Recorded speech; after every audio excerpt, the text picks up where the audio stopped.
ഇന്ന് നമുക്ക് കൊട്ടനച്ചേരി വഴി ഒന്ന് പോയിട്ട് വന്നാലോ. ഏടെ ഗാനമേള നടക്കുന്നുണ്ടെന്ന് പറഞ്ഞാൽ നമ്മൾ ടീമായിട്ട് ഇറങ്ങും. ഇന്ന് കൊട്ടനച്ചേരി മധു ബാലകൃഷ്ണന്റെ ഗാനമേളയാണ്. അതുകൊണ്ട് തന്നെ നമ്മൾ 4 പേരും ഇറങ്ങി.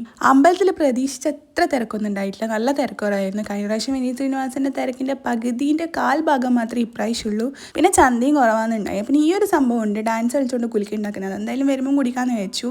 നമ്മളെത്തിയപ്പോഴത്തേക്ക് ഓൾറെഡി 2 പാട്ട് കഴിഞ്ഞിട്ടുണ്ടായിരുന്നു. പിന്നെ ആകാശത്തിൽ കൂടെ പറക്കുന്ന വിമാനമല്ലാത്ത ഡ്രോണാണ്. എങ്ങനെയെങ്കിലും ഡ്രോണിലേക്ക് കൂടെയെങ്കിലും വൈറലാണെന്ന് വിചാരിക്കുന്ന ചങ്കത്തിയാണ് നിങ്ങൾ ഈ കാണുന്നത്. മൊത്തം ഗാനമേളയിൽ നമുക്കെല്ലാവർക്കും ഇഷ്ടപ്പെട്ടൊരു വെറൈറ്റി സിംഗറായിരുന്നു ഇത്. എന്തായാലും പുള്ളിക്കാരി കൊള്ളാം. പിന്നെ ഇപ്രാവശ്യം വെറൈറ്റി ആയിട്ട് തീവിടലും പടക്കം പൊട്ടിക്കലും ഒരുമാതിരി അടി ഇടി വെടി പോരായിരുന്നു. പിന്നെ പാട്ട് കേട്ട കാല് നിലത്തോർക്കാത്ത ഇവളും ഡാൻസ് തുടങ്ങി.